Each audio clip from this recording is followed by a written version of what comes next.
Bienvenue sur Indépendante et Authentique, le podcast pour booster ton état d'esprit et ton entreprise. Je suis Pêche et j'accompagne les entrepreneurs à croire en elles, à développer leur activité et à garder un état d'esprit positif et motivé. Chaque mercredi, je te partage des conseils autour de l'entrepreneuriat, une réflexion de développement personnel ou encore l'interview d'une femme inspirante qui te partagera sa vision de la vie et de l'entrepreneuriat. Et aujourd'hui, on se retrouve avec Yasmine, plus connue sous le nom d'Ellie Killeuse, ambassadrice du body positive, de l'acceptation et de la confiance en soi. Si je devais résumer notre conversation, je dirais « On devient ce que l'on croit de soi et ce que l'on voit de soi ». Si tu ne la connais pas encore, Yasmine est une jeune maman qui a eu le courage de remettre en question les normes, les stéréotypes et les « il faut » de la société pour se donner le droit de vivre en étant simplement elle-même.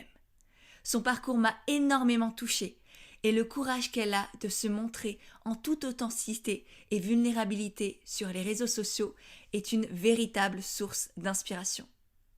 Avec Yasmine, dans cette interview, on a parlé de la phrase qui a tout changé pour elle et qui lui a permis de commencer à s'aimer, de la vérité derrière les paroles de nos proches, de comment éviter d'être critiqué sur Internet, de son rapport à l'argent et de comment accepter enfin d'être payé. Et pour finir, on vous a partagé quelques bons petits conseils pour créer des relations de confiance avec vos clients. Cette interview de Yasmine pour le podcast est remplie de joie, de rire et aussi de très très belles prises de conscience et de petites graines qu'on espère avoir semées dans vos esprits. Juste avant de te laisser avec notre conversation, je tiens aussi à te dire qu'on était à 3 en fait pour cette interview puisqu'on avait le petit bébé de Yasmine avec nous. Donc s'il y a des bruits de bébé dans cette interview ou s'il y a des petites choses en plus inhabituelles, et ben c'est juste la vie qui a parlé et c'était très beau comme ça. Et d'ailleurs, si cette conversation avec Yasmine te plaît, n'hésite pas à la partager sur tes réseaux en nous taguant @EllieKilleuse et @PêcheandEglantine. Ça nous permettra de te voir et de te remercier. Et sur ce, c'est parti pour notre conversation avec Yasmine. Quand c'est trop cadré, moi ça m'intéresse pas, c'est pas naturel, ça ne me ressemble pas et c'est pas ce que j'ai envie de créer. Ouais, voilà. ça me va. Ça te va, C'est génial. très bien. Et du coup, moi, avec toi, j'avais envie de parler justement d'oser sortir des cases, de détruire toutes ces normes. Et je trouvais ça hyper intéressant, Ouais. ton parcours. Je t'ai découvert notamment sur le sommet de la naturopathie de mon amie Charlotte Ouais. Jacquet. Ta conversation avec elle était aussi extrêmement inspirante. Donc, j'aimerais bien savoir, toi, est-ce que c'est naturel pour toi de détruire ces normes ou est-ce que tu as eu un déclic? Comment ça s'est passé pour toi, cette envie notamment vis-à-vis du physique, à propos du corps? Qu'est-ce qui s'est passé? C'est quoi ton histoire un peu au départ? Euh, alors, je dirais que c'est un peu naturel chez moi de détruire les codes dans le sens où j'ai toujours été un peu la petite fille, tu sais, un peu nature, avec du répondant et tout ça. Néanmoins, la petite fille un peu nature avec du répondant, quand elle arrive au collège et que là, on commence à s'intéresser au physique et qu'il y a les garçons, tout ça, je me suis, je me suis fiée, enfin, j'ai voulu rentrer dans une case. Je pense que souvent, c'est comme ça quand tu arrives enfin, je pense qu'au collège, c'est un peu ça. C'est souvent, tu essayes de rentrer dans une case pour te faire plus facilement accepter. Et moi, tout a commencé parce que je faisais à l'époque de la gym. Donc, j'ai commencé la gym au collège et à l'époque, ma prof de gym, en fait, me dit, voilà, t'es trop grosse pour le juste au corps. Et cette phrase-là me fait me sentir grosse. C'est-à-dire que si tu regardes des photos de moi à l'époque, j'étais pas du tout grosse en fait. Mais elle me l'a dit, c'est entré dans un petit espace de ma tête. Et à partir de ce moment-là, c'est ce que je dis souvent, c'est le jour où j'ai cru que j'étais grosse que je suis devenue grosse. C'est-à-dire que j'ai commencé à faire des régimes, j'ai perdu du poids, j'en ai repris, j'ai perdu du poids, j'en ai repris, mais toujours en montant des marches et des marches et des marches. Et vraiment, c'est ça, c'est parce que j'ai cru que je l'étais que je suis devenue pour de vrai, parce que par la suite, je deviens ce qu'on appelle une fille grosse. Hein. Y a pas de, c'est pas un gros mot. Euh, Et voilà, après, pendant 15 ans, je fais des régimes jusqu'à découvrir le body positive et décider de casser un peu les cases au niveau du corps. Mais avant ça, un peu comme tout le monde, je pense que j'avais envie de me faire accepter. Euh, et donc, en fait, souvent, bah, pour te faire accepter, tu essayes de rentrer dans la norme, quoi, finalement. Ouais. Et tout le monde fait la même chose et en fait tout le monde croit que c'est soi le problème. Et en fait, non, c'est juste que tout le monde essaye de rentrer dans la même case qui ne correspond en fait à personne. Mais tout le monde, je pense qu'on est tous passés par là. Hein. Ton histoire doit parler à beaucoup, même si c'est pas autour du physique. Enfin, si, c'est souvent autour du physique, mais chacune, on va dire, avec ses entre guillemets problèmes physiques, ce qui c'est pas du tout un problème, hein, qu'on soit bien clair, mais voilà, ce qui semble être un problème, on va dire surtout. Et je trouve ça génial là ta phrase de je suis devenue grosse le jour où j'ai cru que j'étais grosse. Et c'est hyper vrai. C'est vrai au niveau du physique, mais c'est vrai aussi au niveau, tu vois, moi j'accompagne des entrepreneurs et donc si on part dans ce milieu-là, c'est vrai au niveau même de la légitimité. On comprend qu'on est légitime au moment où on décide d'être légitime et inversement aussi. On devient illégitime le jour où on croit qu'on n'est pas légitime. Et pareil pour la confiance, et pareil pour plein de choses. Donc je trouve ça extrêmement puissant, là, ta phrase. C'est très bien résumé et je pense que tout le monde va la comprendre. Et c'est très fort. Et du coup, toi, c'est vraiment... t'as compris que c'était dans ton esprit, en fait, que tout se passait, c'est ça? En fait, j'ai compris là des années après. C'est-à-dire que moi, à l'époque, je suis persuadée que je suis grosse, en fait. Mais je l'ai compris des années après où je me suis dit, mais en fait, euh, c'est parce que c'est parce qu'elle me l'a dit comme si mon miroir avait changé au moment où elle m'a dit ça. Tu sais, c'est un peu comme, par exemple, t'es bien avec ton visage, puis quelqu'un te dit, tu sais, mais t'as les narines hyper dilatées. Puis tu te regardes dans le miroir et t'as plus l'impression de voir que ça. Tu vois, moi, je sais que tu vois, j'ai les narines qui bougent quand je rigole. Et, euh, et c'est pas un complexe, mais tu sais, une fois, il y a quelqu'un qui m'a dit ça, puis après, quand je me regardais dans le miroir, je me suis dit, c'est vrai que mes narines, elles... Et alors qu'avant ça, je ne le voyais jamais. Et le fait de mettre le doigt dessus, de quelqu'un mettre le doigt sur quelque chose, et à la limite, je te dirais de réel ou pas réel même, parce que là, à l'époque, j'étais pas grosse, et ben c'est suffisant pour que ton esprit à toi se fixe là-dessus quand tu es dans un moment, je dirais, de faiblesse ou de manque de confiance ou de recherche de toi-même, et tu te retrouves et tu te retrouves à, à le croire, tu vois, à le croire et à le devenir. Et tu vois, par rapport à ce que tu disais juste avant sur les entrepreneurs, moi, je dis souvent, pour bien aimer, il faut déjà commencer par bien s'aimer, tu vois, dans le body positive. C'est ça aussi. Souvent, les gens, tu as du mal à, t'as du mal à t'aimer, tu as du mal à être aimé. Euh, et souvent, ça va en corrélation l'un avec l'autre parce que si tu ne te donnes pas de l'estime, pourquoi les gens en face de toi auraient de l'estime pour toi? Donc, ouais, c'est un tout. C'est ce que tu as dit juste avant. C'est la plus grosse partie se joue sur le psychologique. La plus Ouais. grosse partie se joue sur le Mm, psychologique. Le physique, c'est rien. C'est le papier cadeau, quoi. Tu vois? mm. Oui, Mais clairement. ça, tu le comprends que quand tu as fait un gros travail sur toi ou quand tu as entendu une phrase déclic. Ouais. Oui, tout à fait. Et c'est pareil pour la confiance en soi, tu vois. C'est comme l'amour de soi ou comme le fait de se trouver jolie. Ça vient de l'intérieur. C'est comme l'amour. C'est l'amour que l'on se porte qui fait en sorte qu'effectivement, les autres peuvent nous aimer aussi pour qui l'on est, pas pour le masque que l'on porte. Et c'est hyper intéressant parce que là, tu as mis le doigt sur quelque chose aussi de très vrai dans toutes les sphères de notre vie. C'est que on a l'impression que ce que pensent les autres de nous est la vérité. On a l'impression que leur dire, que leur perception, qui sont plus, qui sont mieux que nous, alors qu'on est tous aussi paumés. Enfin, on a tous les mêmes complexes, enfin, on a tous énormément de complexes, peut-être pas exactement les mêmes, mais on en a tous. Et les gens qui sont comme ça à appuyer sur tes complexes, ils sont juste là, en fait, à essayer d'exister, enfin, de pallier les leurs, en fait. Et de se dire, ah bah tiens, cette personne, en fait, elle est comme moi, et je vais essayer de la rabaisser pour être au-dessus d'elle. Mais en fait, c'est juste un manque d'amour de soi, un manque d'estime de soi. et c'est terrible. Donc effectivement, je pense qu'il faut bien comprendre que les autres ne savent pas plus, les autres ne sont pas mieux que nous. Ils sont tout aussi paumés que nous, ils essayent juste de paraître quelque chose de supérieur. Et je pense que c'est surtout un manque de vulnérabilité et qui s'aiment encore moins que nous-mêmes nous aimons. Donc, Ouais. je sais pas ce que t'en penses. Mais tu vois ce que tu dis là, moi, c'est quelque chose qui m'a beaucoup aidé sur les réseaux sociaux. Euh, euh, pour moi, là, tu es en train de décrire le hater, Mm. tu vois, sur les réseaux sociaux. La personne qui est derrière son écran et qui vient piquer au moindre truc. En fait, bien souvent, c'est des gens qui ont malheureusement. Je vais pas, sincèrement, j'ai pas de pitié pour eux parce qu'ils sont des fois absolument horribles, mais je vais bien le formuler de façon conventionnelle.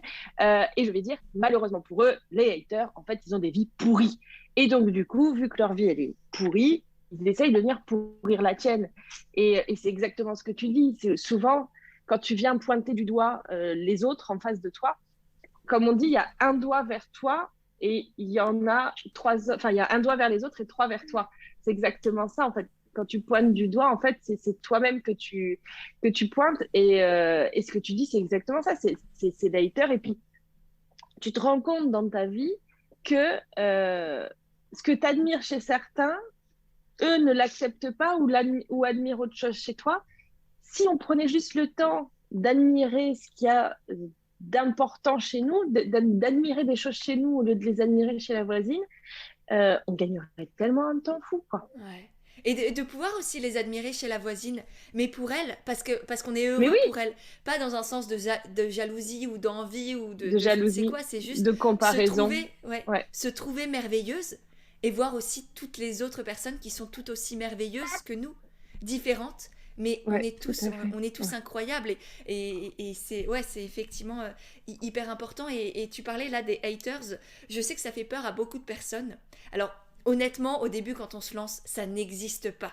On va pas abuser. Enfin, je sais qu'il y a beaucoup de personnes qui ont peur, par exemple, de faire des posts, de faire des stories sur Instagram parce qu'elles ont peur de ça. Elles ont peur d'être jugées, elles ont peur des commentaires négatifs.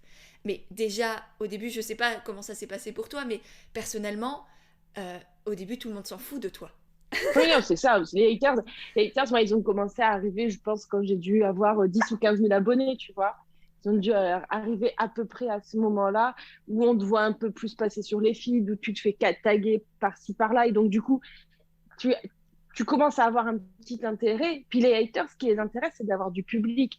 Donc, si personne lit tes posts ou commente tes photos, pourquoi ils vont mettre un commentaire méchant s'il n'y a que toi qui le vois? Eux, ce qui les intéresse aussi, c'est qu'il y ait d'autres gens qui le voient. Donc, plus tu as un gros compte, plus tu as de visibilité, plus déjà tu as de chances de tomber sur des cons, et plus les cons ont envie de se faire voir chez toi, en fait. Voilà, donc plus tu sais, les haters, ils arrivent après. Après, des fois, tu as des gens qui sont totalement pétés et qui s'en prennent à des petits comptes. Tu veux intervenir? Bah, il est d'accord Qui s'en avec toi, prennent à... il soutient sa maman. Ça l'a très énervé, tu vois, on parle de haters, très énervé. Mais il y en a après qui s'en prennent à des petits comptes, mais on va dire c'est vraiment avec parcimonie. Les haters, ils arrivent bien après. En fait, quand ta visibilité leur donne de la visibilité. Ouais. Ouais, ils ont envie d'exister, ils existent en ressentant cette haine et cette colère qu'ils essayent de propager et c'est ça qui leur donne la sensation d'exister. Et pour moi, j'ai effectivement presque soit parfois de la compassion, soit de la pitié pour ces personnes qui effectivement n'ont rien d'autre de mieux dans leur vie à faire que ça. Et autre chose que j'ai remarqué, c'est que ils essayent aussi de, on va dire, profiter des personnes dont ils ressentent aussi le manque de confiance. Et moi, je sais que depuis le jour où je n'ai plus peur d'être qui je suis, que je l'assume, que j'incarne, que je vibre, enfin voilà, que je suis totalement transparente, honnête, authentique et vulnérable, et ben depuis ce jour-là, j'ai plus aucune personne qui vient me faire braire et critiquer et qui parce qu'elle sent que ça va avoir zéro impact. Donc c'est comme les petits merdeux, on va dire, pardon pour le terme, mais à l'école qui s'en prennent un peu à la personne qui sent un peu faible, entre guillemets, ou vulnérable. Mais c'est ça, c'est quand tu n'assumes pas en fait ta vulnérabilité qu'ils arrivent. Et le fait C'est d'assumer exactement ta ça. vulnérabilité, pardon, ça change tout. C'est exactement ça. Moi, je l'ai constaté, tu vois, à une période. j'avais un corps qui rentrait dans les normes totales. Je faisais du 36, j'étais très sportive et tout ça. Je m'en prenais, mais alors je m'en prenais plein la gueule. Sur la forme de mes cuisses, sur la forme de mes abdos, mais surtout, ils avaient toujours un truc à dire. Je me faisais enchaîner tout le temps, tout le temps, tout le temps, tout le temps. Et je me souviens m'être dit à cette époque-là, je comprends pas, je corresponds à ce qu'on attend de moi et on vient me piétiner. Et en fait, le jour où j'ai rencontré le body positive, le jour où j'ai fait le travail sur moi et le jour où je me suis aimée pour de vrai, ce jour-là, les haters ont disparu. Tu vois, en fait, parce qu'ils ont essayé, ils ont vu que ça ne marchait pas, que je m'en fichais, mais royal. Et en fait, du coup, je ne les intéressais plus parce qu'ils n'avaient pas d'effet sur moi. Alors qu'avant, même si j'étais gaulée de la mort, vu que j'étais totalement complexée, c'est-à-dire qu'en apparence, j'étais une meuf gaulée, machin, mais en fait, psychologiquement, j'étais surtout en train de lutter contre moi-même, en train de lutter avec les régimes, et moi, je ne me trouvais pas du tout jolie. Ils le captaient. Et une fois que je me suis aimée, même si je ne correspondais plus à la norme, et bien à ce moment-là, en fait, ils ont senti que ça ne servait plus à rien. Tu vois, là, ils reviennent de temps en temps avec parcimonie, notamment parce que je suis jeune maman et du coup, dans mon rôle de jeune mère, j'ai des moments un peu de vulnérabilité. Et c'est sur ces points-là qu'ils reviennent. Par contre, sur les points où, tu vois, je sens que, genre l'allaitement, je suis au taquet, je me sens intouchable, il n'y a personne qui me fait de réflexion sur Instagram sur l'allaitement parce qu'ils sentent que c'est un point où je suis intouchable. Par contre, si je vais commencer à hésiter sur, j'en sais rien, moi, je vais dire une connerie, le cododo, ah là, je vais bizarrement, tu reçois des messages, ah, t'es sûr que tu devrais. Ils le sentent, ils le captent, ils ont un sixième sens, les haters, ils captent quand, comme tu dis, quand t'es pas aligné, ils le captent et c'est là qu'ils viennent, quoi. Ouais. Oui, c'est pour ça que au-delà des mots, parce que t'as beau dire, oui, par exemple, si on continue sur le cododo, prenons un exemple, enfin cet exemple, c'est si tu dis, même si tu dis, moi je suis pro cododo, si dans ton énergie on ressent que c'est pas vraiment le cas, bah ça va se capter. D'où l'importance de vraiment travailler sur soi, sur ses croyances, sur son mental, sur son énergie, et de prendre conscience de ce que l'on dégage au-delà de ce que l'on dit. C'est ça qui importe. Tu pourras dire tout ce que tu veux, si on ressent que c'est pas vraiment vrai, que tu ne l'habites pas, ça va se capter direct.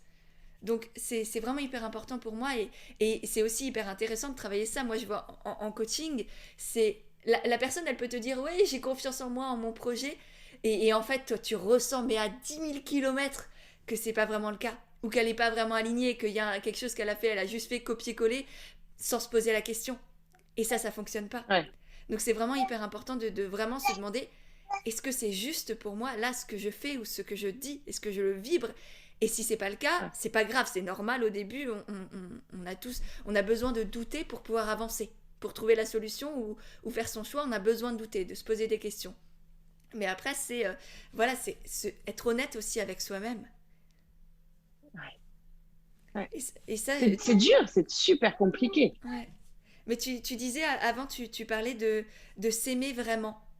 Et ça aussi, c'est pour moi, c'est une question d'honnêteté aussi avec soi-même. C'est à la place de dire oui, je m'aime, mais en fait, que dalle. Dans ton inconscient, il y a encore des blocages. Qu'est-ce qui, toi, t'a aidé à t'accepter, à avoir confiance en toi et voilà, et à accepter aussi tes doutes et ta vulnérabilité. Je pense que ça s'est fait. C'est mignon comme bruit parasite, ça. Je pense que ça s'est fait. Je l'ai fait vraiment. En fait, j'en parle dans mon livre. J'ai vraiment eu des étapes que j'ai mis en place pour accepter mon corps. Mais je pense que je me suis aimée pour de vrai le jour où j'ai arrêté de me focaliser sur mon corps et que j'ai commencé à travailler plus sur le développement personnel et que j'ai commencé à travailler davantage sur aimer la personne que je suis à l'intérieur pour que mon corps ne soit plus finalement cette fameuse enveloppe. Et c'est ce que je dis souvent, c'est que en fait, le vrai travail, c'est pas d'accepter, d'aimer ton corps. Le vrai travail, c'est de comprendre que la personne à l'intérieur de ce corps que tu vois, elle est aimable, voilà, elle est aimable dans le sens d'aimer. Et du coup, on oublie le corps. C'est comme, moi, je prends toujours l'exemple, c'est comme en amour. Je veux dire, mon mec, je le trouve beau, mais est-ce que je je le trouve beau parce qu'il est beau ou est-ce que je le trouve beau parce que j'aime la personne qu'il est, tu vois? De façon, là, je vais pas parler de mon mec, je vais parler de mon ex. De façon tout à fait objective, mon ex n'était pas un canon de beauté. Voilà, maintenant avec le recul, je l'aime plus, tu vois, machin, hein. Je dis, c'est un canon de beauté. Mais à l'époque, quand j'étais avec lui, moi, j'avais l'impression que c'était une bombe atomique. Pourquoi? Parce que j'aimais la personne qu'il était. Et en fait, toi, dans ta relation à toi, c'est la même chose. C'est que le jour où tu apprends à aimer tel que tu es à l'intérieur, finalement, ce jour-là, euh, tu arrives à te trouver canon. Parce qu'en fait, l'amour que tu portes sur qui tu es, et ben en fait, tu arrives à le remettre sur le physique. C'est comme une meilleure copine. C'est ta meilleure copine, tu l'aimes pas parce qu'elle est belle. Tu l'aimes parce qu'elle est gentille, parce qu'elle est généreuse, parce qu'elle est à l'écoute, parce que des fois elle est complètement tarée. Et voilà, c'est pour ça que tu l'aimes, ta meilleure copine. Et ben en fait, il faut t'aimer comme ta meilleure copine. Il faut t'aimer pour toutes ces choses-là. Puis si demain ta meilleure copine, elle prend 20 kilos, tu dis plus, c'est plus toi ma meilleure copine. Tu changes pas de meilleure copine parce qu'elle a pris 20 kilos ou parce que, j'en sais rien, moi, elle a perdu ses cheveux ou tous des trucs qui font que tout de suite on rentre plus dans la norme. Et ben voilà, c'est ça. Je pense que c'est vraiment ça. C'est avoir le regard qu'on porte sur les gens qu'on aime, donc sur notre compagnon, sur nos amis, et accepter aussi que ton mec, tu l'aimes pas tout le temps. Il y a des fois, tu as envie de lui péter la tête dans un mur. Ta meilleure amie, des fois, tu t'embrouilles avec elle. Ben, avec toi, c'est pareil. Moi, des fois, le matin, je me lève et je peux pas me saquer. Et en fait, c'est pas grave. Ça remet pas en question l'amour que je me porte. C'est une relation. C'est ça, les relations d'amour, en fait. C'est pas linéaire. Et puis, ça évolue avec le temps. Et je pense que c'est vraiment ça qui m'a permis de comprendre que j'étais plus qu'un corps et que je méritais d'être aimée comme n'importe qui mérite d'être aimé. Ouais, c'est développer une sorte d'amour inconditionnel envers soi-même, d'arrêter de chercher des raisons, mais de simplement s'aimer comme on peut aimer effectivement ses enfants, sa mère, son conjoint. C'est pas s'aimer sans raison, mais s'aimer sans. Enfin, pas s'aimer parce que, mais s'aimer simplement, quoi. Inconditionnellement. Peu importe ce que la personne fait, tu l'aimes. Et c'est Ouais, développer c'est ça ça. aussi avec soi-même. Et c'est vraiment pas facile. Ouais, mais du coup, ça a un impact. Là, on parle du rapport au corps, mais à partir du moment où tu t'acceptes tel que tu es, à l'intérieur et à l'extérieur, eh ben, tu auras aussi beaucoup plus de confiance en toi avec les autres dans toutes les sphères de ta vie. Enfin, après, c'est un effet domino, quoi. Ouais, c'est ça. Ouais, ouais, puis il faut, enfin, tu vois, moi, je le vois par rapport à ce que tu parles là, de tes coachés, tout ça. J'ai réussi à faire ce travail sur l'acceptation de qui j'étais et de mon physique. Par contre, tu vois, l'acceptation en mes capacités et être aligné sur je peux être quelqu'un, je dis souvent que je suis bête, mais j'ai une intelligence, tu vois, j'ai du mal à le dire. Ça, c'est un travail, tu vois, que je continue à faire, en fait. Il faut aussi accepter que ben, y a des gens qui vont se trouver géniaux, mais par contre, ils vont se trouver moches. Et il y en a d'autres, ils vont plus facilement se trouver beaux, mais ils vont avoir du mal à se trouver géniaux. Tu vois, moi, sur cette partie-là, je commence petit à petit à faire ce travail. Donc, faut accepter que j'ai passé 15 ans de ma vie à me détester. Je ne m'attends pas à m'aimer en un an. Et c'est ça le problème, c'est qu'aujourd'hui, on est dans une société où c'est tout de suite. Et du coup, quand tu dis aux gens, bah non, mais ça prend du temps, en fait. T'as vu tout le temps que tu as passé à te détester, il faut que tu acceptes qu'il va t'en falloir pour réapprendre à aimer la personne que tu es. Et, euh, et là, c'est ça. Et tu vois, ce travail, pour moi, il est pas encore fini. Tu vois, sur cette partie-là, je sais que j'ai encore du taf à faire et je le fais au fur et à mesure à mon rythme. Ouais. Oui, c'est extrêmement important, effectivement, de prendre conscience que c'est pas un sprint, la vie, c'est un marathon. C'est un marathon, c'est même une aventure en fait. T'as des hauts, t'as des bas, tu découvres des paysages merveilleux, après tu tombes dans une grotte et il fait tout sombre, tout noir, tu sais pas comment faire et tu Ouais, retrouves la lumière. Et c'est ça, et encore, et ouais, c'est encore, et ça. encore, et ça prend du temps. Ça prend du temps et je pense que toi comme moi, par exemple là si on revient à Instagram avec des choses peut-être plus superficielles entre guillemets, ça prend du temps de bâtir une communauté, une vraie communauté, pas juste avoir. Parce que des likes et des abonnés, si tu payes des Indiens ou Mais je sais oui, c'est pas où, facile. tu peux en avoir. Mais ça sert absolument à rien. Et ça prend du temps et c'est normal et c'est sain. C'est sain parce que c'est aussi en prenant ce temps-là que tu vas vraiment aller en profondeur en toi. que tu vas vraiment développer par exemple une activité qui te correspond, que ça va pas être superficiel, que ça va pas être du copier-coller, que cet amour que tu vas te porter à la fin, et que tu te portes petit à petit, qui grandit petit à petit, il est vraiment là, il est profond, il est ancré en toi. C'est pas juste une couche superficielle que tu te rajoutes, c'est vraiment ça vient de l'intérieur. Et ça prend du Ouais, ça temps. transpire. C'est ça. Et ça doit venir du fin fond de toi. Et pour ça, oui, ça prend du temps. Mais c'est accepté parce que j'ai aussi beaucoup de coachés qui. Ouais, mais ça fait un mois que je suis sur Instagram, j'ai pas encore de Ouais, clientes. Ouais, mais attends, c'est normal. Là, ouais, prends le temps de créer du lien avec les gens. Et des clientes, t'en as pas besoin de 10 000. T'en as besoin d'une au ouais, départ pour te lancer. Et c'est avec tout cette à fait. personne-là que tu dois créer du lien. Ne cherche pas à avoir tout de suite 15 000, 100 Mm. 000 abonnés. Cherche à créer du lien humain avec les gens, comme tu vas en créer aussi avec toi-même. Donc c'est hyper important Mais aussi. tu vois, par rapport au nombre d'abonnés, moi, je sais que ça arrive assez souvent que des gens me disent, mais comment tu as fait pour avoir autant d'abonnés, machin? Et la réponse que je donne est toujours la même. Je ne l'ai jamais fait pour ça.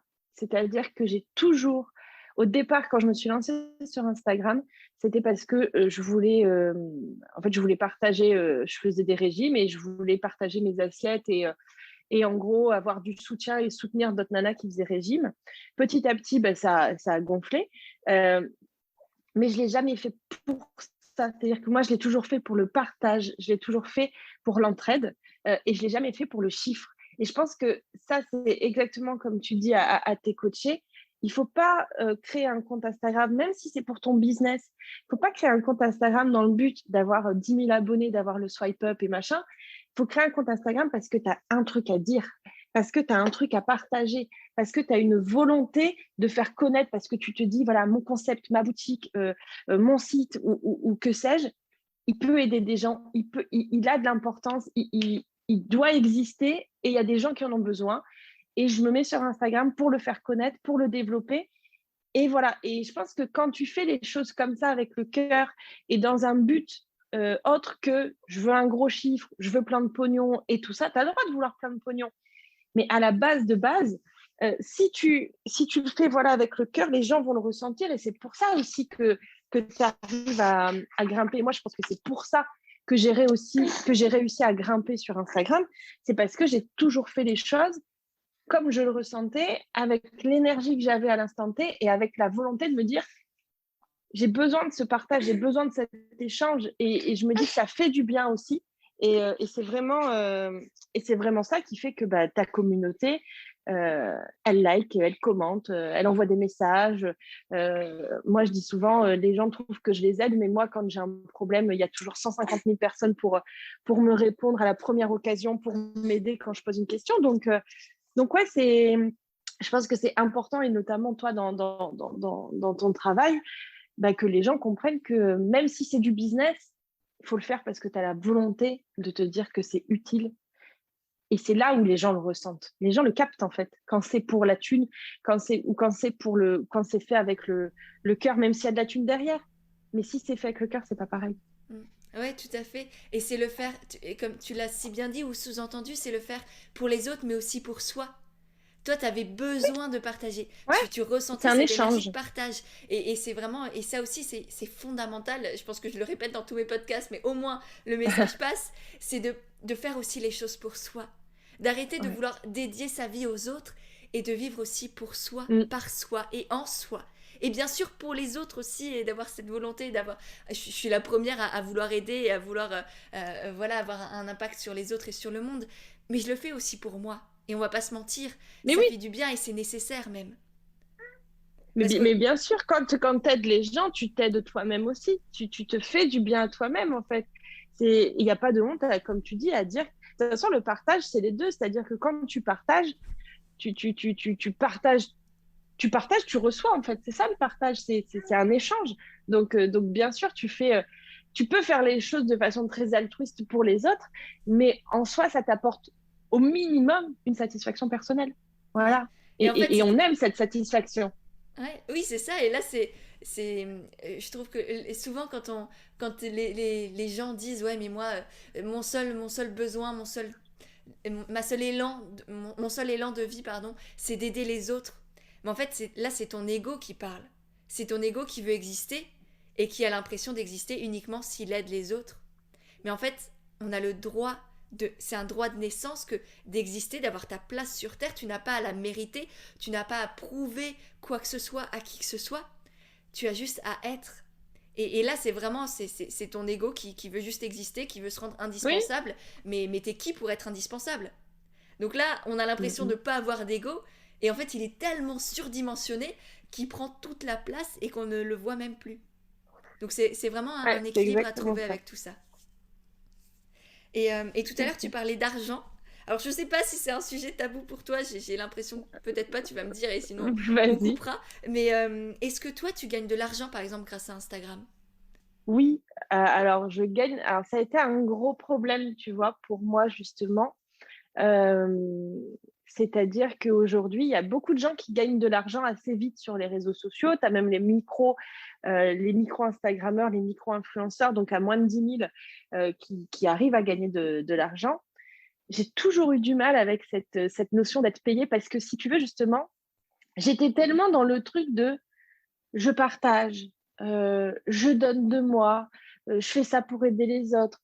Dans un sens, moi, mon compte Instagram, c'est assez naturel, c'est ma vie, tu vois? Donc ça ne me nécessite, tu vois? Même mon livre, quand on me dit: «Ton livre, tu as mis combien de temps pour l'écrire?» En fait, je l'ai écrit assez vite parce que, c'était assez simple de parler de moi, tu vois? Donc c'est tellement naturel et facile pour moi de faire ce que je fais, que je vois pas pourquoi je serais payée pour le faire, tu vois? Je suis un peu dans ce contexte, il faut en chier pour gagner sa vie, bref.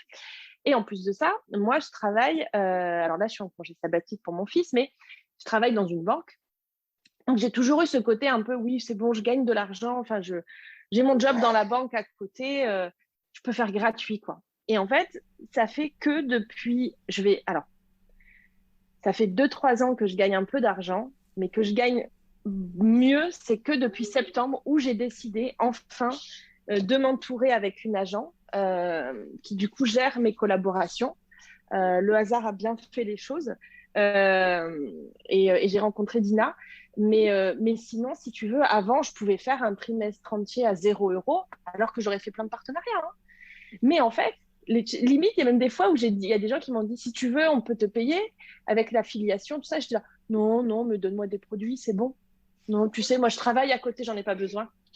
Comme si je gagnais 4 000 € en banque, quoi. Tu vois, je gagne 1 500 €, tu vois, dans mon travail basique. Euh, donc, je veux dire, un petit plus, c'est toujours bien, bien vu, hein. Mais voilà, j'étais comme ça. Et c'est vrai qu'il y a vraiment là, depuis septembre, où je me suis entourée d'une agent qui, du coup, a eu conscience de ma valeur, hein, vu que moi, j'en avais pas conscience, et me permet aujourd'hui, ben, tu vois, de prendre un congé sabbatique pour m'occuper de mon fils. Et sans ça, clairement, j'aurais pas pu me le permettre, quoi. Je l'envisageais, mais on s'était dit avec mon mari, bon, ben, on va un peu se saigner et puis tant pis. Euh, Tandis que là, ben voilà, là, tu vois, je me laisse 11 mois de congé sabbatique pour voir comment je m'en sors, si j'arrive sur l'année à lisser les revenus pour que ce soit vivable.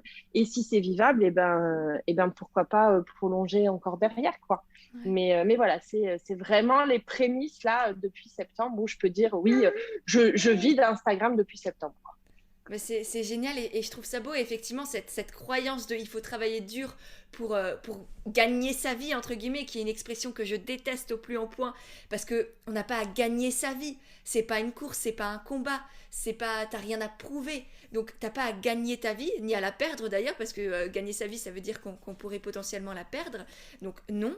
Et oui, c'est une croyance que je pense que je pense que tout le monde l'a, mais notamment chez les entrepreneurs, c'est un truc qu'on travaille tout le temps et sur plusieurs séances, tellement c'est fort, tellement c'est ancré, le rapport à l'argent, c'est effroyable la vision qu'a la société aujourd'hui encore de l'argent, comme si c'était le mal, comme si on n'avait pas le droit d'en gagner, alors qu'honnêtement, je trouve ça magnifique, une femme qui passe sa vie à s'éclater, à changer le monde, à avoir de l'impact chez les autres et qui, du coup, grâce à l'argent aussi qu'elle va recevoir par tout ça, peut agir encore plus en profondeur en accord avec ses valeurs. Parce que gagner de l'argent, c'est pouvoir aller au marché acheter bio, c'est pouvoir soutenir des petits entrepreneurs, c'est pouvoir soutenir des marques engagées. Enfin, là, je parle par rapport à mes valeurs, mais c'est chacune a des valeurs propres et a peut-être envie d'offrir aussi simplement une vie chouette à ses enfants pour que eux, à leur tour, aient aussi envie de contribuer aux autres et au monde et soient pas frustrés, soient pas malheureux et pas cette sensation de manque. Donc vraiment, pour moi, c'est magnifique une femme qui reprend son pouvoir aussi d'une certaine manière, gagne de l'argent, ose peut-être aussi en parler et le redistribue après. Parce que je pense que tu es comme moi, tu vas pas l'accumuler cet argent. Moi, je suis contente de gagner de l'argent pour pouvoir le redonner. Et c'est vraiment un cercle vertueux qui se met en place. Et oui, et du coup, c'est génial que tu aies fait cette démarche depuis septembre. Et qu'est-ce qui t'a donné le déclic en fait? Comment t'as pris conscience que c'était juste normal de pouvoir gagner de l'argent aussi en faisant, en ayant conscience de sa valeur, en faisant ce qui nous plaît? Parce que souvent c'est ça, et en fait pour moi c'est fondamental de faire des choses qui nous plaisent, parce que c'est là où on va voir une belle énergie, c'est là où on va pouvoir transmettre de l'abondance, de la positivité, de la joie aussi à nos clients ou à nos abonnés sur Instagram. Si tu étais une Instagrammeuse entre guillemets frustrée dans la peur de manquer, aussi dans la peur des autres, dans cette relation à l'argent qui n'est pas saine du tout, et ben ça se ressentirait et tu pourrais pas partager autant de good vibes que ce que tu peux faire aujourd'hui du coup. Donc c'est aussi Ouais, non, c'est pour soi et pour les autres qu'on gagne de l'argent. ouais, bah, tu vois, quand tu dis ça, c'est exactement comme ça que moi j'ai eu le déclic. Si tu veux, c'est parti de. Je fais une collab avec une marque et une copine d'Insta qui en vit me dit ils t'ont payé, machin? Et je dis non, je dis mais en même temps, je dis, me demande pas à moi, moi je suis une quiche, je me fais jamais payer. Bah, elle dit attends, elle dit t'abuses, en plus c'est une grosse entreprise, ils pourraient carrément te payer. Et elle me dit mais si tu veux, moi j'ai une agent, elle s'appelle Dina, appelle-la, machin, et puis tu verras avec elle. Et je dis bon allez, ok.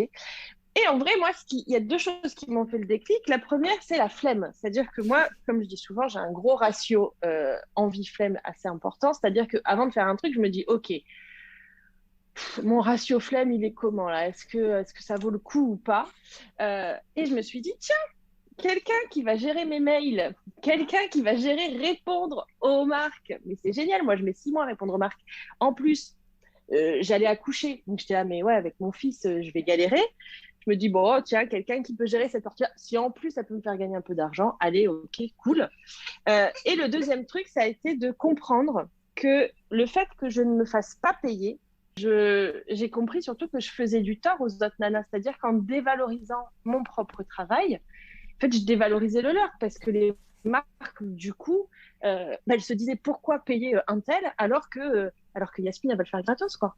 Et surtout, je me suis dit, mais on me prend un peu pour une poire, quoi, tu vois, et ça m'a fait un peu mal au cœur, et ça m'a fait mal au cœur après quand des marques que j'ai soutenues gratuitement pendant plusieurs années, le jour où j'ai dit, bah maintenant, il faut payer, elles ont pas voulu suivre. Et tu vois, dans mon côté humain, parce que moi, c'est l'humain qui prime, je me suis dit, ok, donc moi, j'ai fait les choses un peu gratuitement, de bon cœur. Et tu vois, je leur ai permis de leur donner de la visibilité gratuitement. Et le jour où j'ai dit, bah, en fait, les gars, bah, maintenant, il va falloir payer parce que ça mérite. Ça mérite son salaire et ça mérite d'être rémunéré, ce que je fais. Et ben, il n'y a plus personne. Et je me suis dit, ah, bon, bah, on est dans cette société-là. Enfin, tu vois, vraiment, ça m'a. Ouais, ça m'a fait mal au cœur. Alors après, à côté de ça, j'ai d'autres marques qui ont dit bah, trop cool que tu te fasses payer, t'as raison. Et ben nous, dès qu'on a un budget com, on te contacte. Et en effet, dès qu'elles ont eu un budget com, elles m'ont contacté. Je me suis dit, putain, ouais, il y a de l'humain, il y a des vraies choses. Mais voilà, c'est vraiment parti de ce fait que je me suis dit, je fais du tort aux autres en faisant du non rémunéré. Et puis ce côté aussi, ben, tu vois, comme tu dis, quoi. Moi, si j'ai pas un stage, je prends pas de congé sabbatique et je pourrais pas être avec mon fils, je pourrais pas être en train de te parler, je serais en train de bosser, en train de faire ce travail alimentaire que je fais depuis 12 ans dans une banque parce que c'est pas du tout un truc épanouissant pour moi et que je cherche depuis des années qu'est-ce que je peux faire d'épanouissant.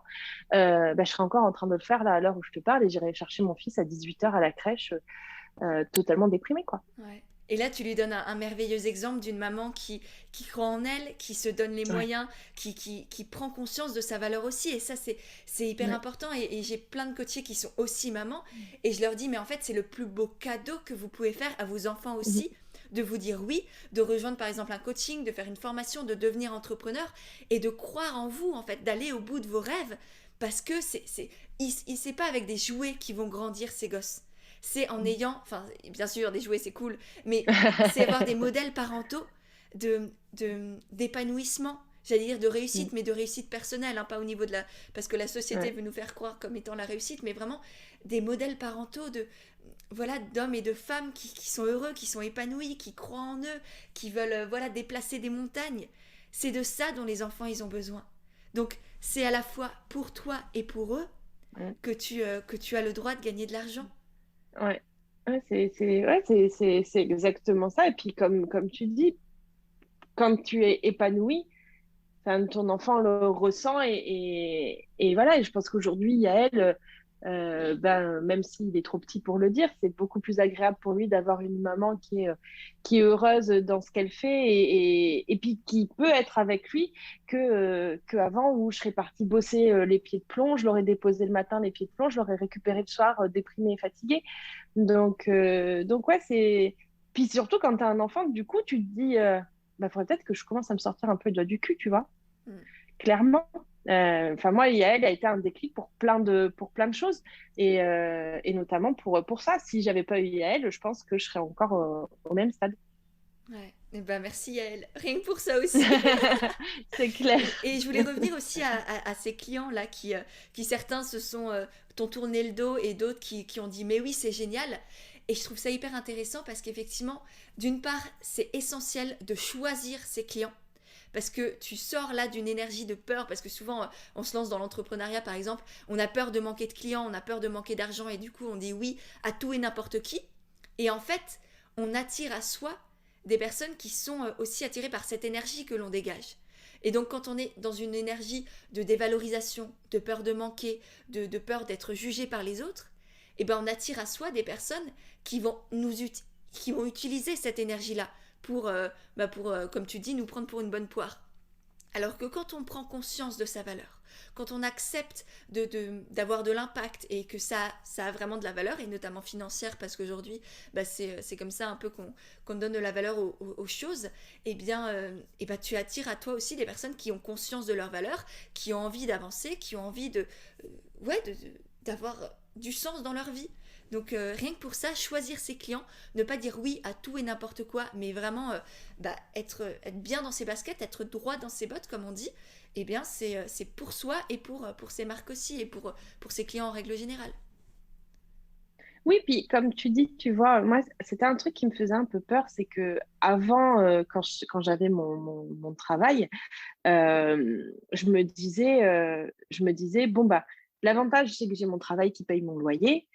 Donc, si une marque me contacte pour un contrat à 3 000 euros, truc énorme, tu vois, 2 mois de salaire, euh, je peux lui dire oui, je peux lui dire non, je m'en fous, tu vois, parce que j'ai pas de loyer à payer. Enfin, je compte pas là-dessus pour payer mon loyer. Et quand je me suis lancée, j'avais un peu peur de me dire, il va falloir que je réussisse à continuer de payer mon loyer tout en gardant mes valeurs et en ne me laissant pas un peu submergée ou attirée tu vois, par cette notion d'argent.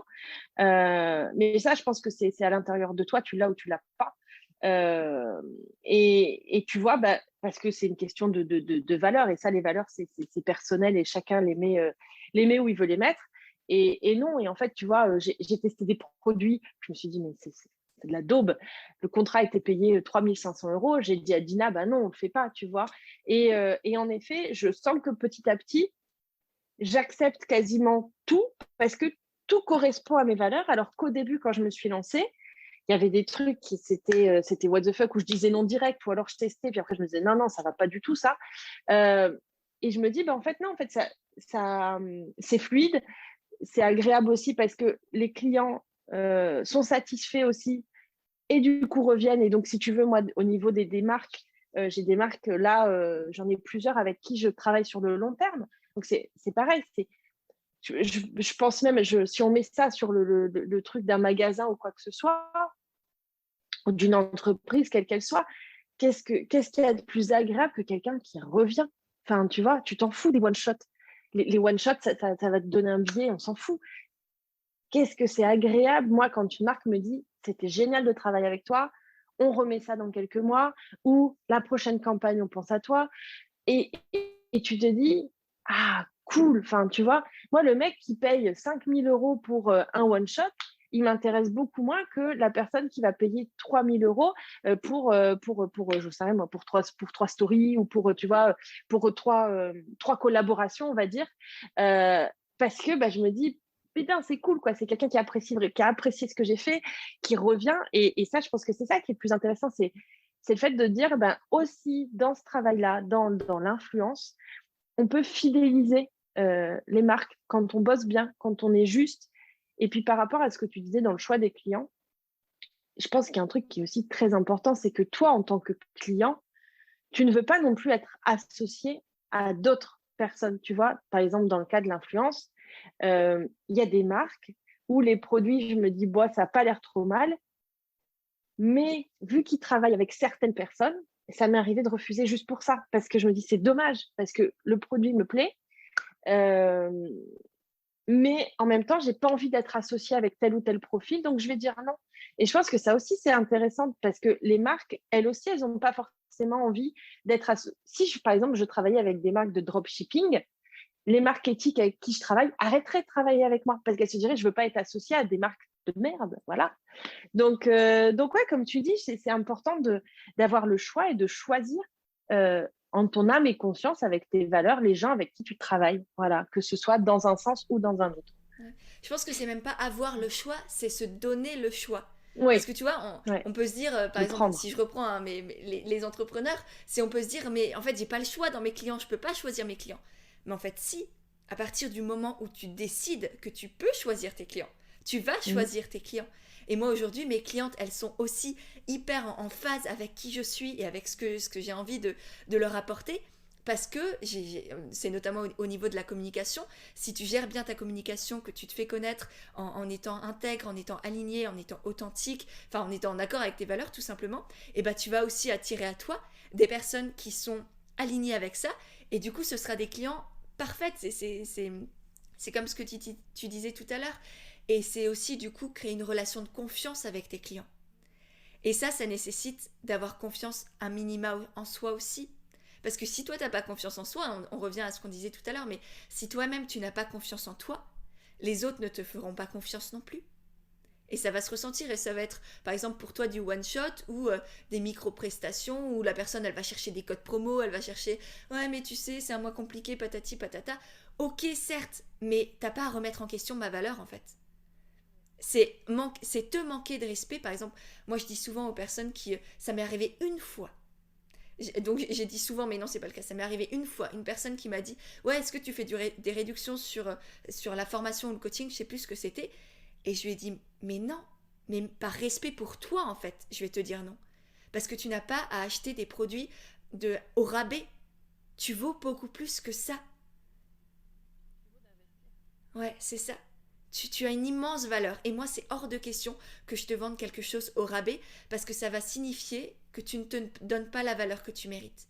Et pour moi, c'est très important vraiment que les personnes prennent conscience de ça et acceptent d'investir en elles.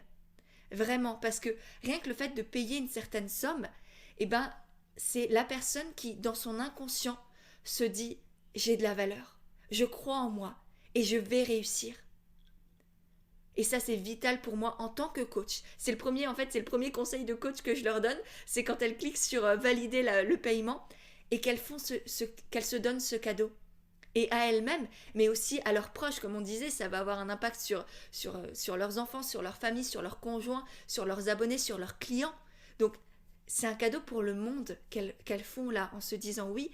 Et c'est de mon devoir en tant que coach, par exemple, de les inviter à se faire ce cadeau-là, de cette manière-là. Voilà, je suis partie en cacahuète, mais c'est vraiment un Non, sujet mais tu as hyper... raison, mais c'est inspirant et c'est exactement ça. J'en parlais avec une nana qui travaille, un peu dans le coaching et tout ça et on disait en fait aujourd'hui les gens ont du mal à investir C'est-à-dire que tu vas t'acheter un sac à main fait par des enfants à l'autre bout du monde, 4 fois le prix, tu vas l'acheter 1 000 €, ça va pas te choquer. Par contre, quelqu'un va te dire, ben voilà, je te propose de miser sur toi et investis 1 000 € en toi pour une formation, pour un coaching, pour du bien-être, pour j'en sais rien moi, pour de la méditation ou que sais-je, tu n'aurais pas un code promo, tu vois? Alors que, ben, en fait, le 1er investissement qu'on doit faire, c'est en nous, quoi. C'est vraiment sur ces choses-là, sur le fait de se former, de s'informer, de miser sur nous et on devrait l'argent de même si, l'argent, ça sort pas, comme ça et tu peux pas non plus, tout te permettre à tout moment de ta vie. Il faut quand même garder les pieds sur terre à ce niveau-là.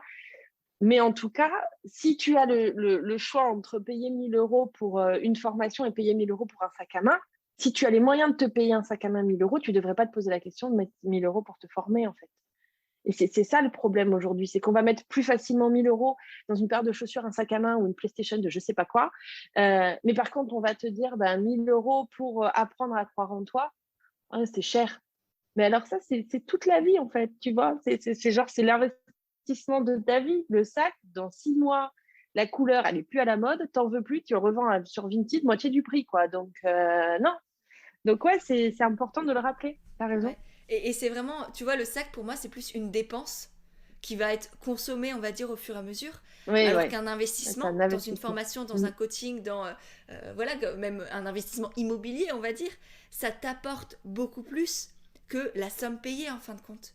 Une formation, ça va t'aider à grandir, à te découvrir, ça va peut-être t'apporter un métier qui va t'épanouir, une activité dans laquelle tu vas pouvoir te lever le matin en sautant du lit parce que tu sais que tu vas avoir un impact magnifique sur les autres.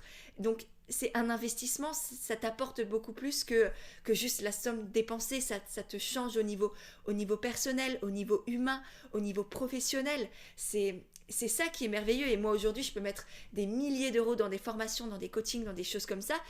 Et j'ai du mal à m'acheter un pull à plus de 50 euros parce que pour moi, à part si c'est une marque éthique, tu vois, ça dépend aussi des marques et c'est, Ouais. Oui, voilà, bien oui. sûr. Et je préfère acheter sur Vinted des pulls de seconde main parce que pour moi, c'est hors de question d'acheter un pull chez les grands de la fast fashion, des centaines, voire même des dizaines d'euros. Ça n'a juste pas de sens parce que ça n'a pas la valeur que c'est noté là sur l'étiquette. Une formation avec quelqu'un qui m'inspire, qui me donne envie de, de, de gravir des montagnes, là oui, carrément, quand tu veux. Ouais. Ouais. Et je suis d'accord sur ce truc-là et je pense, comme tu dis, c'est vraiment ce que tu dis depuis le départ, c'est que on amène aussi, on choisit l'énergie dans laquelle on évolue. Tu vois, là récemment, j'ai acheté je suis pareil, le hasard, je dis toujours le hasard fait bien les choses. Il n'y a pas de hasard plutôt. Mais je tombe sur un truc, un live. C'était pendant une sieste de Yael. J'avais mes écouteurs. Je dis, allez, vas-y, je regarde. Et c'est une fille qui parle justement d'Instagram, de comment développer un business sur Instagram, ce genre de choses, tout ça. Et je me dis, mais en fait, c'est intéressant. Ça, et cette information allait avec une autre formation que j'ai vue sur un sujet, sur une possible reconversion qui me donne de l'énergie, sur lequel j'ai envie d'y croire, alors que ça fait des années que je me dis, mais qu'est-ce que je suis bonne à quoi je sers, qu'est-ce que je peux faire? Non, je vais passer ma vie dans une banque, je vais mourir dans la banque. Et là, je trouve quelque chose et je me dis, bah oui, il est temps d'investir, tu vois, dans ces choses-là. Et en effet, comme tu dis, bah, j'ai l'impression que du coup, bah, l'énergie, elle se met en place pour que ça se fasse. Les choses arrivent, agissent. Je tombe sur des choses sur lesquelles je ne serais pas tombée avant. Il y a une crèche qui m'a rappelé pour pouvoir mettre Yael en septembre à la crèche, tu vois. Enfin, c'est des trucs cons, mais c'est des trucs où tu te dis, ben voilà, c'est des petites choses qui se mettent en place. C'est peut-être parce que je prends la bonne direction et que j'investis dans les bonnes choses et que mon état d'esprit est aligné et que oui, ça y est, j'ai trouvé ce que je vais faire de ma vie. Ouais. Voilà. Mais tu sais quoi, ça s'est senti. Quand tu as commencé là à parler de la formation, ton énergie, elle s'est transformée. Ouais. Bon, tu avais déjà une belle énergie Ouais, avant, ouais. mais là, tu as eu des étoiles dans les yeux. C'était magnifique à voir. Donc je Ouais, pense que ouais. vraiment, là, cette formation dont tu m'as dit, ouais, j'y crois pas, patati patata, il y a quelque Mm. chose. Il y a quelque chose, Yasmine. Et Ouais, c'était très, très c'est beau ce à que je voir. me dis. Ouais, vraiment. Bah, J'ai merci. vu, je l'ai ressenti. Je ne sais pas si ça s'est entendu pour les personnes, mais je vous assure que là, Yasmine, elle s'est transformée d'une seconde à l'autre. Enfin, en une seconde, c'était très fort. Merci pour ce beau partage. Et du coup, on va arriver à la fin de notre petite conversation. Pour finir, j'ai Ouais, quelques questions pour toi. Est-ce que dis-moi. tu peux nous partager tes sources d'inspiration? Est-ce qu'il y a des personnes comme ça qui t'inspirent, qui te donnent de l'énergie, etc. Je vais penser à Sandrine du compte Sandy Mouawi, Oui. qui est vraiment un exemple pour moi parce que Sandrine, en fait, je l'ai rencontrée à une époque où on était toutes les deux pseudo-fit girl des réseaux sociaux. On s'est rencontrés à des événements. On ne s'aimait pas du tout. Hein. On ne pouvait pas se saquer ni l'une ni l'autre. Moi, je la trouvais totalement débile. Elle me trouvait totalement débile. Bref. On avait un amour réciproque. Et puis, Sandrine a évolué, moi aussi. Puis, on s'est retrouvés une fois. Je tombe sur un post et je me dis, putain, ça me parle. Et je pense que Sandrine, tu sais, j'ai envie de pleurer quand je parle de Sandrine. Alors que en plus, ça fait trop longtemps que j'ai pas échangé avec elle. Mais bref. Euh, et en fait, Sandrine, elle est comme moi, elle était en train de mourir dans son job. Et puis, elle a trouvé ce qui la rendait lumineuse. Et puis, elle s'est lancée. Et puis, elle a osé. Et puis, aujourd'hui, elle a déménagé. Elle vit là où elle a envie de vivre. Elle fait ce qu'elle aime. Ça se ressent, ça se voit. C'est beau à voir. Et ouais, franchement, tu me demandes des personnes qui m'inspirent. Ben, je pense à Sandrine. Parce que je me reconnais en elle et qu'elle m'inspire. Elle m'inspire de me dire c'est possible. Tu peux avoir l'impression que ça bouge pas, que tu vas mourir de ta petite mort comme ça dans un truc où tu es en train de t'éteindre totalement. Et d'un seul coup, avoir un regain, trouver le truc qui te rend heureux, te lancer dedans et ça marche. Et ça marche tout en respectant tes valeurs, tout en restant toi-même, euh, sans avoir besoin d'en faire des caisses. Et ouais, et vraiment, Sandrine, c'est mon inspiration, c'est elle parce que j'ai l'impression qu'elle m'ouvre la voie. Voilà, tu vois, j'ai l'impression que je peux me reconnaître en elle et que je peux espérer marcher sur ses pas. Ouais. Et bah Sandrine, si tu nous écoutes, ceci est un message d'amour. Je vais lui dire, je vais Ouais, lui bah là dire c'est de l'occasion nous du coup écouter. tu vois, tu lui diras, ah, Ouais, j'étais en conversation avec Pêche, j'ai pensé à toi, je t'envoie ce message et ça fera un beau début de exactement. conversation. Magnifique. Ouais, tout à fait. Ensuite, est-ce qu'il y a une citation ou un mantra qui te vient souvent à l'esprit? J'ai un mantra qui est plus dans le body positive. C'est un truc que je dis très souvent, c'est déjà on est plus qu'un corps. Et ce qui est important, c'est pas le corps que tu as, mais la relation que tu entretiens avec lui. Et le deuxième truc, c'est on est tous formidables, on est tous médiocres, mais il serait peut-être temps de remarquer aussi on a tendance à ne pas voir ce côté formidable chez nous. Et il serait peut-être temps de se rendre compte qu'on est une personne formidable sur certains points. Et ça, c'est vraiment tout récent, tu vois. C'est vraiment là, ça fait que quelques semaines, voilà, enfin, que je me rends compte de ça et je me dis, mais oui, je suis formidable, j'ai le droit d'être formidable. En fait, j'ai le droit d'être formidable. Voilà. Ouais. Et c'est un droit de naissance. Ouais, Tu exactement. mérites pas d'être formidable. En fait, c'est même pas un droit, c'est tu es.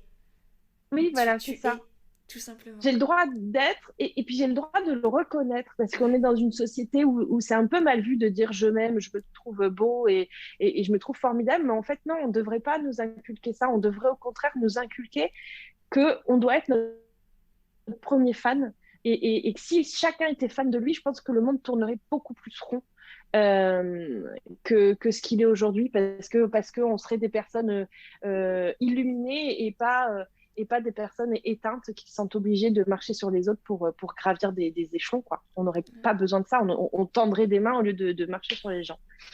tout à fait, on est d'accord. Je Et ne sais pour... pas quand est-ce que j'arriverai à faire une réponse courte à une question courte, hein. Je suis pareil, aucun souci, t'inquiète pas. Et du coup, pour finir, c'est quoi ta définition de l'authenticité? L'authenticité, c'est moi. Non, je rigole. Tu Mais peux. presque pas. Presque pas. Non, l'authenticité, si. Pour moi, c'est ça. C'est être toi, sans te poser de questions. Sans, tu vois, sans là couper, me dire, ah, j'aurais dû dire ça. ah, j'aurais pas dû dire ça. Pourquoi j'ai... Non, en fait, pour moi, l'authenticité, c'est nature peinture. C'est ça va comme ça vient et ça se fait naturellement sans réfléchir. Et c'est l'opposé de ton ta langue cette fois dans ta bouche, quoi. Voilà, c'est ça l'authenticité. J'adore. J'adore, j'adore. Bon, et ben merci beaucoup Yasmine, c'était passionnant. Vraiment, j'ai adoré ton énergie et Moi ça fait aussi. vraiment du bien d'échanger sur tout ça. J'espère que ça aura semé des graines dans les esprits de prise de conscience, d'amour de soi, de confiance en soi, d'audace, de relation à Ouais. l'argent plus apaisée aussi peut-être, j'espère. Oui. Et voilà, merci beaucoup Yasmine, vraiment.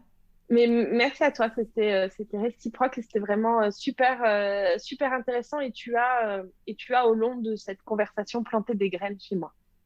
Magnifique, merci beaucoup. Et voilà, c'est de nouveau moi. J'espère vraiment que cet échange t'a plu. Si c'est le cas, n'hésite pas à le partager sur Instagram. Tu auras les liens de nos comptes directement dans les notes de l'épisode. J'ai déjà hâte de voir tes petits retours, de pouvoir te lire et te repartager.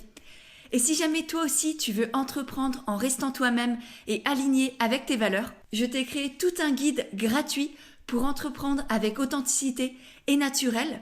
Tu auras le lien aussi pour le télécharger directement dans les notes de l'épisode et ensuite je te le renverrai par email. Il est rempli de conseils, d'astuces, de petits exercices à faire pour t'aider à développer ton projet et faire en sorte qu'il te ressemble vraiment pleinement. Donc voilà, tu as le lien aussi dans les notes de l'épisode. Et pour finir, si vraiment tu as aimé le podcast, n'hésite pas à le faire savoir en laissant des petites notes et des étoiles sur Apple Podcast parce que ça aussi, ça m'aide énormément à faire grandir et à faire connaître le podcast et du coup aider et toucher de plus en plus de personnes. Voilà, je te remercie sincèrement par avance et je te dis à mercredi prochain pour un nouvel épisode d'Indépendante et Authentique.